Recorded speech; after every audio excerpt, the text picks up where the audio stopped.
back to another episode of Greenlit. Today I'm chatting with Joe Lewis. Joe, thanks for joining. Thanks for having me. So Joe, I know you have some pretty amazing credits and we'll dig into a few of them, but off the top, I know Fleabag, Mozart in the Jungle, 100-Foot Wave, Transparent, some really big heavy hitters that have spanned the last decade plus now of streaming at sort of its peak premiere level of television.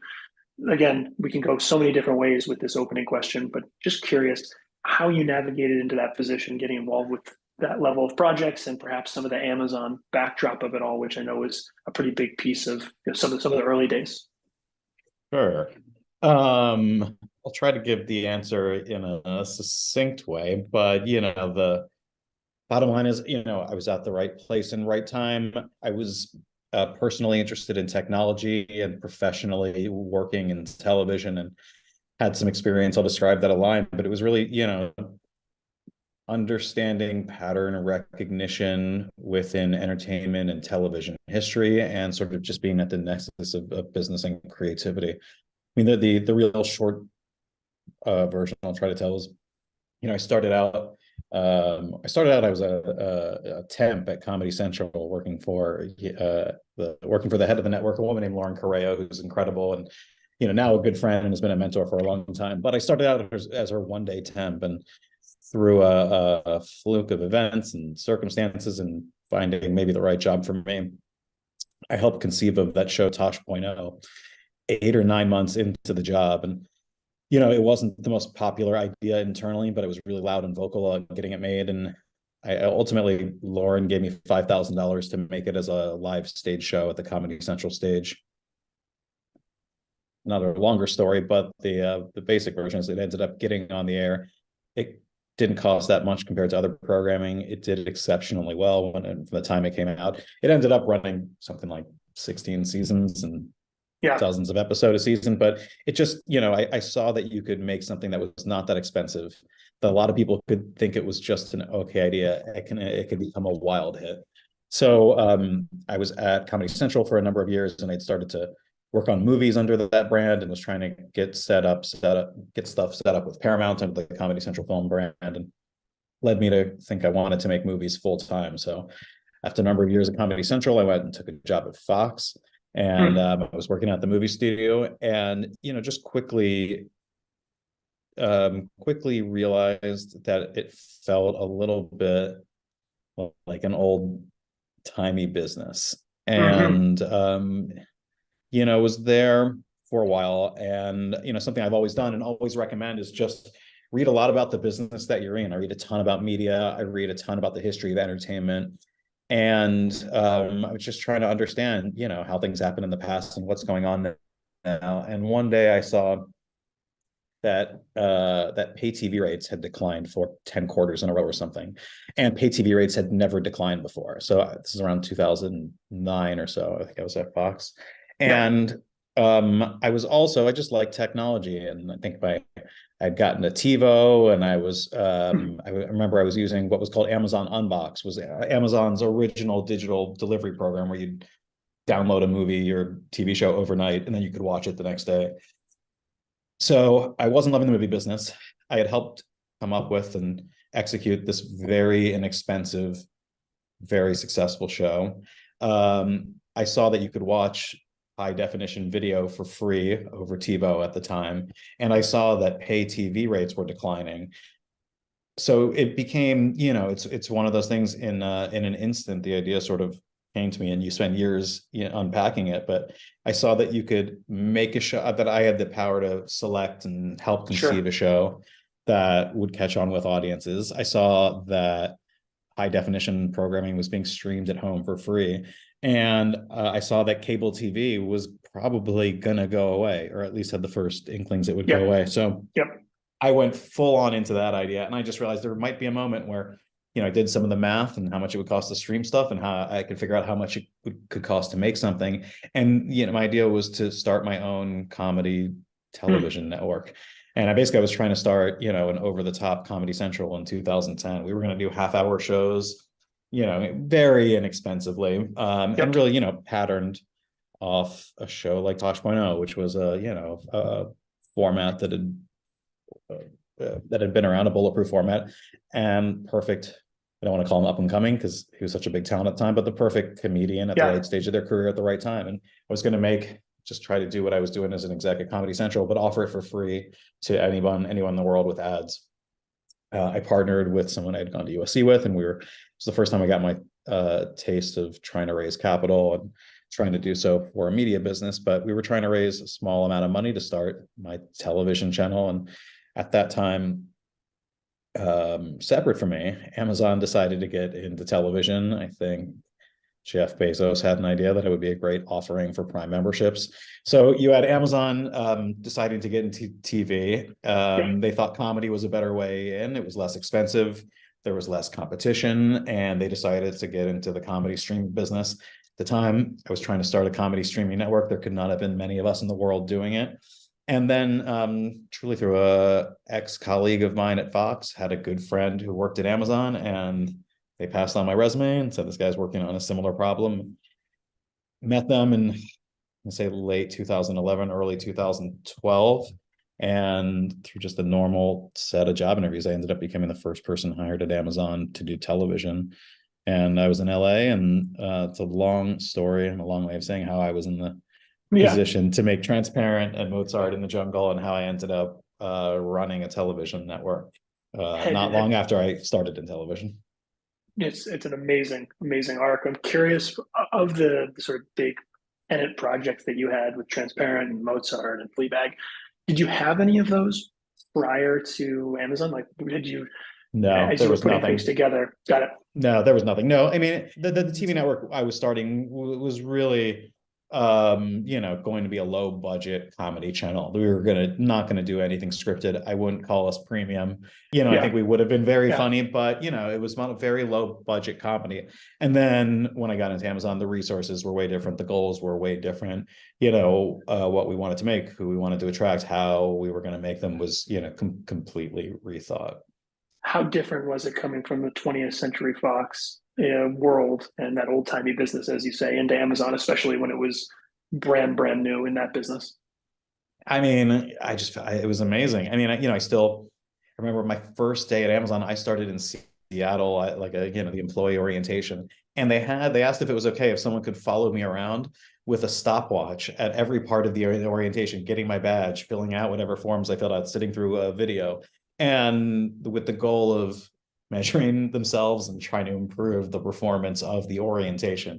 I mean, it was seconds after I started the job, and I just You felt like I was realized at a company. Yeah, it was at a company that was going to do well or win. That was just really smart and driven, and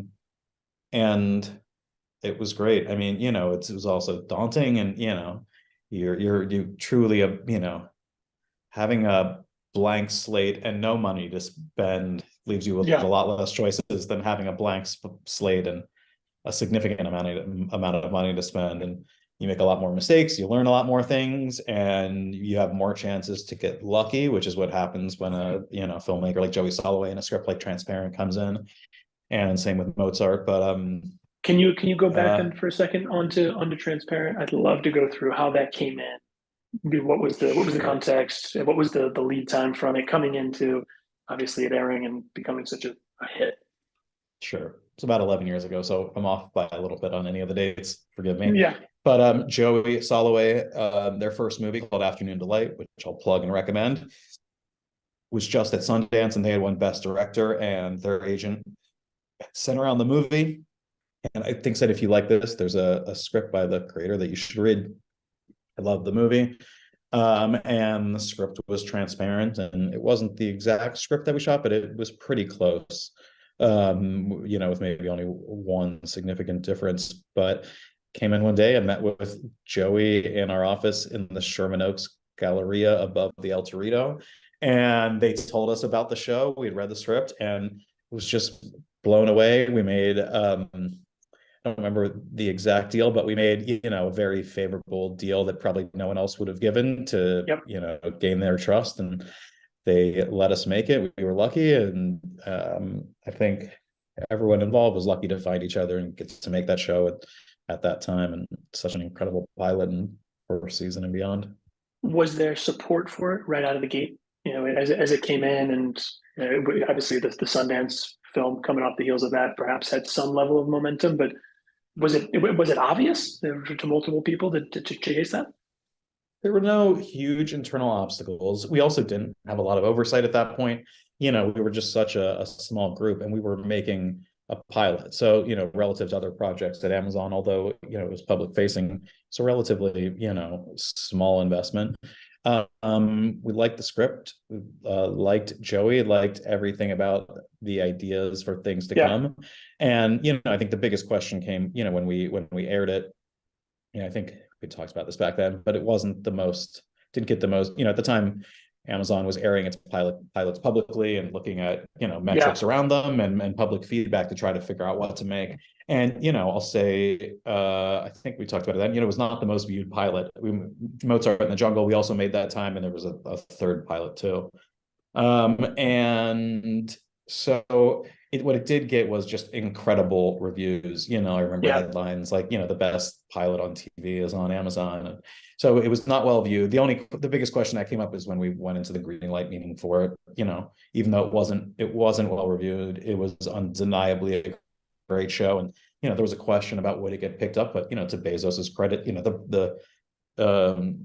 started that meeting essentially picking up the show based on its quality. And again, that's the other part I just loved about Amazon at that time. I felt like we had really strict rules that we're all open to talking about, and just coming up with the best solution. So yeah, that was the yeah. beginning, and then made the show in a traditional but maybe unconventional way. And yeah, I'm just so proud of that first season. Did that momentum? I mean, at least always in my experience, momentum begets momentum in this business. Did you find that to be obviously the case at such a huge scale now with all these resources, with Amazon behind you and someone like Bezos championing quality and wanting it to be out there as a flag in the ground? Did that lead directly into something like Fleabag coming together? I know you and I have had this chat in the past, but for those listening, it's such an awesome story, and that show as well was such a zeitgeisty changing of the momentum type show. Yeah, I mean, it was part of our flywheel there, and and a hugely important early part that made the flywheel spin a lot faster.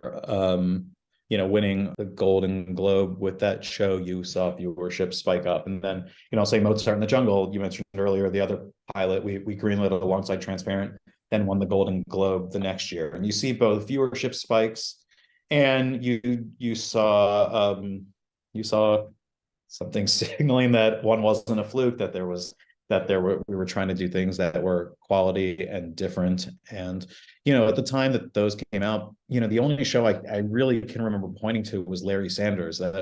Was the kind of show that we wanted to do, that had a world that was serialized storytelling. And with serialized storytelling, you tend to need things that have a little more drama or reality to them. It's just hard to get people to invest in incredibly long stories unless there's something more than surface level there. And there weren't a lot of things that we could point to. So, I think discovering that serialized storytelling works, that you can penetrate culture, and it would be more compelling as a series, I think, and just having it work on Transparent helped us, lean into doing that a lot more. There's probably another, some alternate history where we made standalone one-off episodes for a while. Yeah, I don't want to ignore that. There was House of Cards and Lilyhammer and other things being made in the market that were embracing it, but I don't think it was.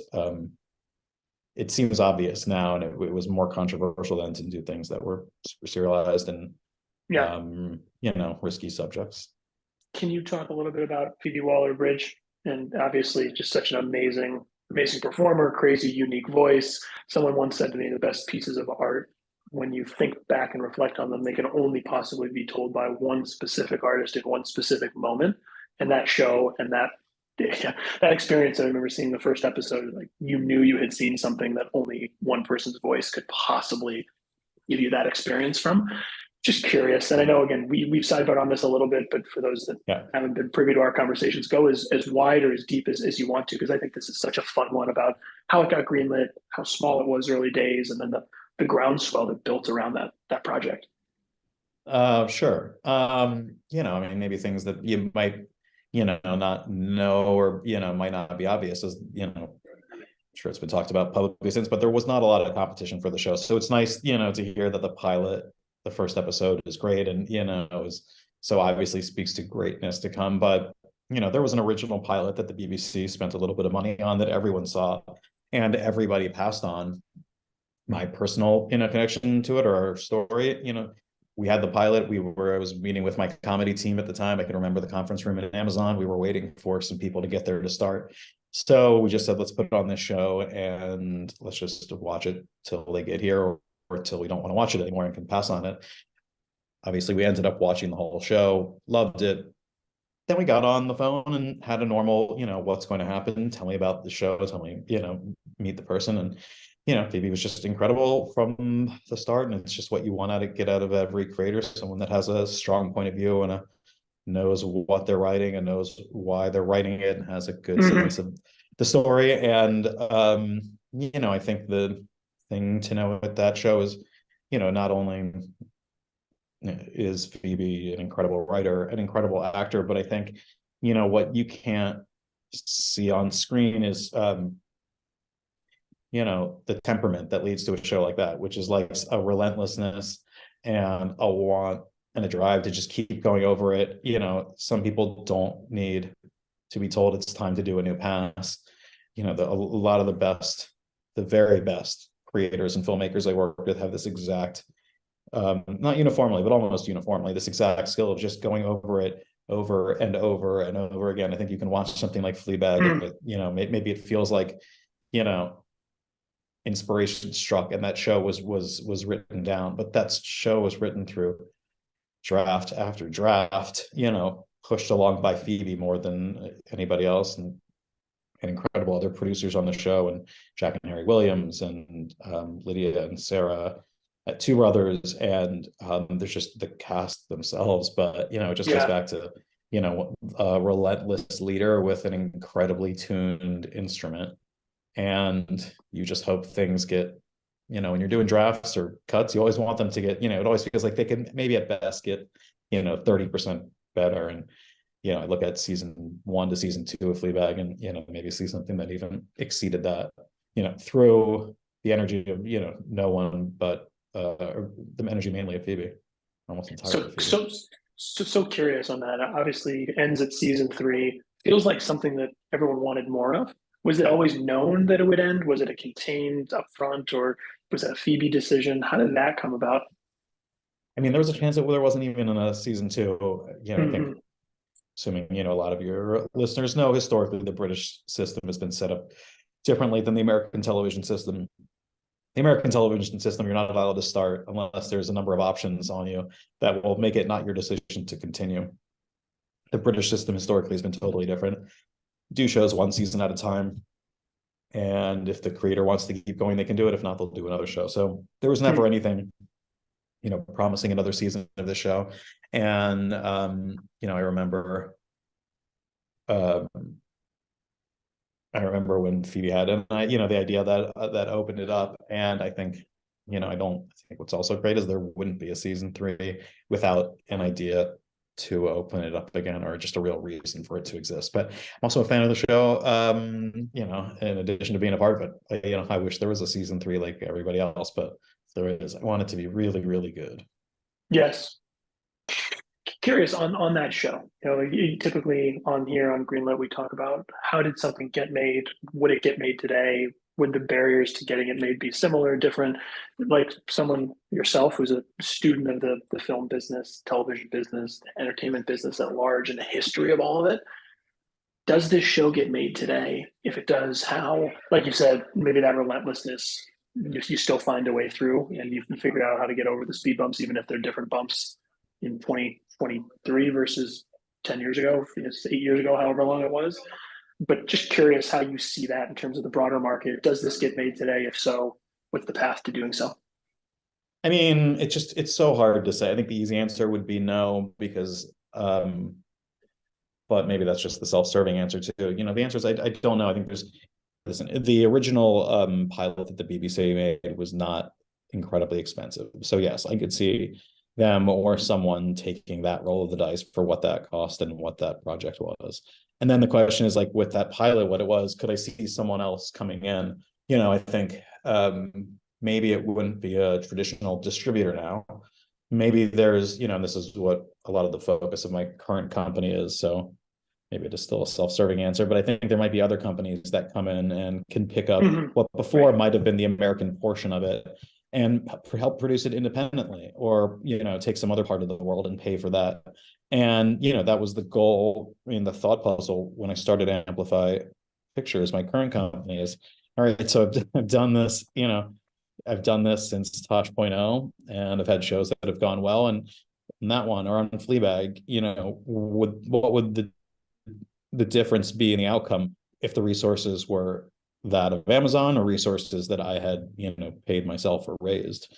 And so I would hope that a show like Fleabag gets made today. I would hope that my company or a competitor would step in and pay the delta and get that show made. So, I don't know that it would be made the same way, but I'd like to, believe something that good would be made. And frankly, I'd like to believe that my company would be the one to find it and do it again. So I love that. Well, that's it's a good segue into Amplify and maybe a 100-foot wave in general. Again, for those sort of listening, this is being recorded literally last night. Season 2 premiered of 100-foot wave. Is that right, Joe?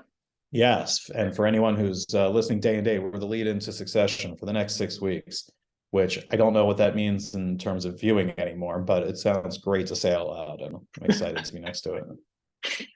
And so talk a little bit about that show. I know I was obsessed with season 1. I've not Succession, watched let's talk about it. I cannot believe Logan was killed 3 episodes in.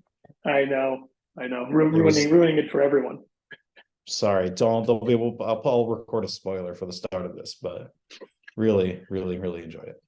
Okay, sorry, we can talk about 100-foot wave. It's all good. I mean, 100-foot wave is so unbelievably unique, and it's also so different than the other things you had done. So at least that, obviously, the big sort of comedies and the big splashy things like Transparent and Fleabag that have such a different life than something like 100-foot wave.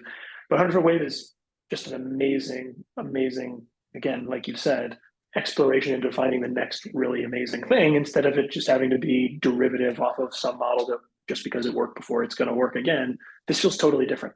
And how it came about, I'd love to hear.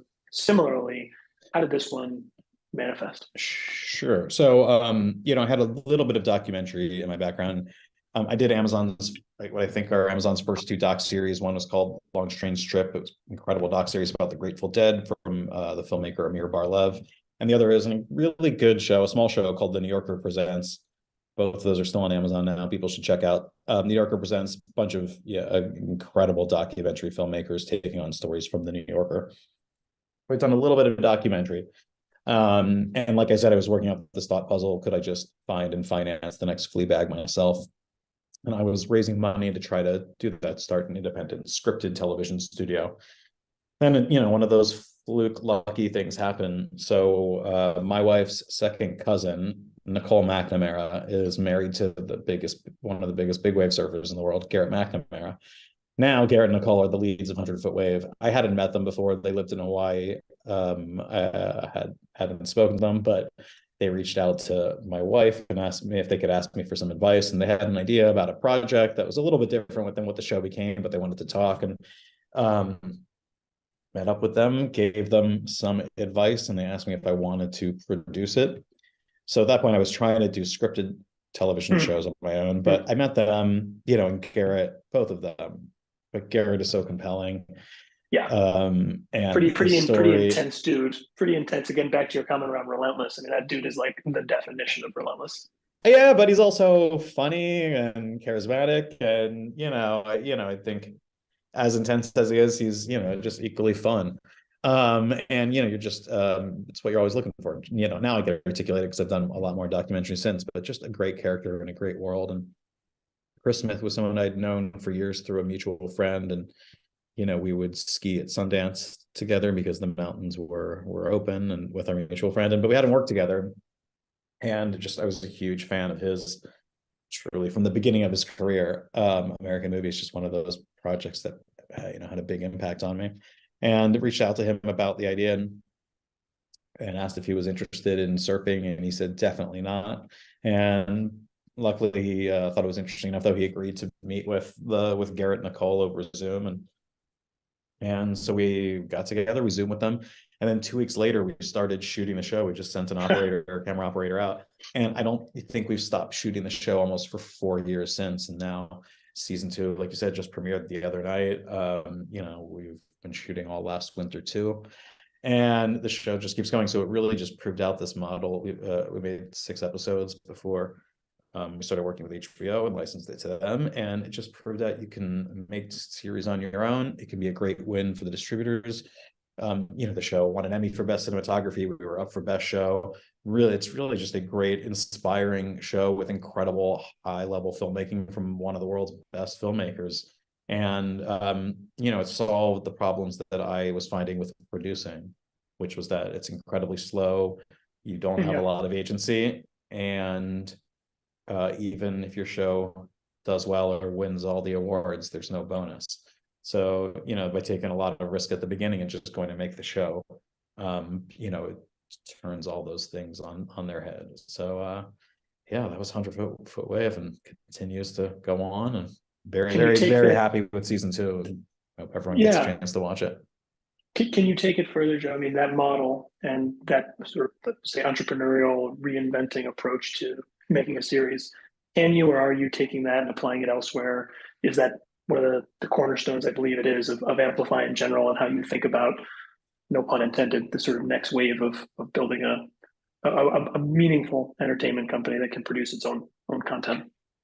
Yeah, I mean, I think the big thing, Amplify was born out of trying to solve those problems of not just for producing, but any creative person. How can you make it move quickly? How can you be incentivized when it does well? And how can you have agency? How can you get to explore the ideas in your head with yourself and your partners as the guide? And so it worked out. 100 Foot Wave was the test. Since then, we've continued to finance a number of shows. The company has grown, so I have more help and more resources. And there's a number of documentaries that we're financing behind it. And it's a really great model.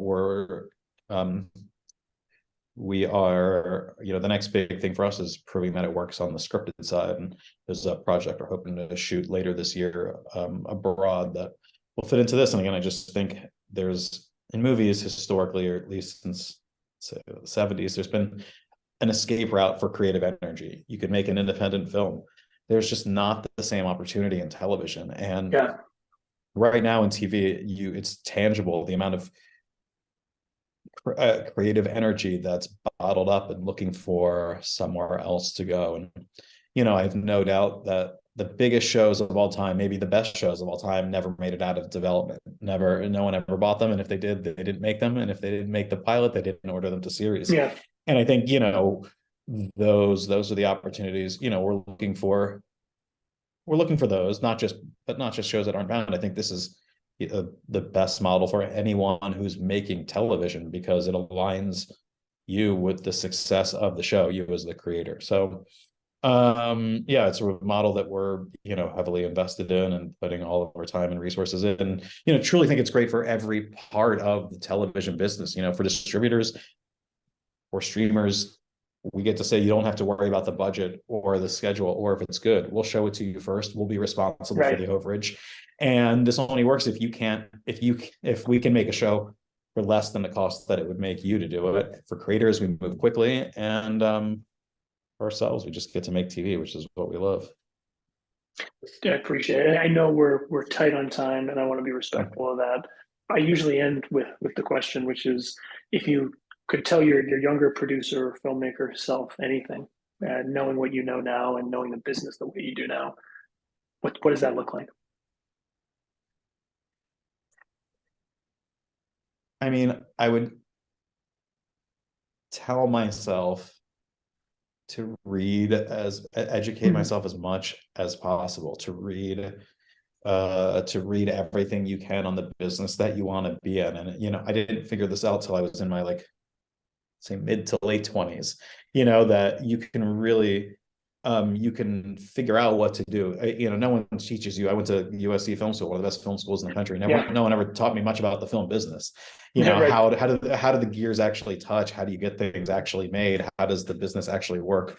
Where is the business going? I would have told myself same thing, probably what I tell to, people who ask advice now is just, you gotta get into the next big area first. And the way to Yeah. figure out what that is to read a lot about what's going on now and to read a lot about what happened before. And then you have to go full in and really just learn how to like listen to your internal conviction about ideas. I want to tell myself to like be less, anxious about it and just chill and it'll be fine. But then I always wonder if like that's what made me, get the other stuff done. So I would not tell myself to chill out, but I should. Yeah. There's And a I there, would tell there's myself to. Yeah, no, not to cut you off on that point. There's an amazing quote, which is if you're not worrying, you need to be worried, and if you're worried, you don't need to be worrying, because ultimately those personality types that take care of themselves one way or the other.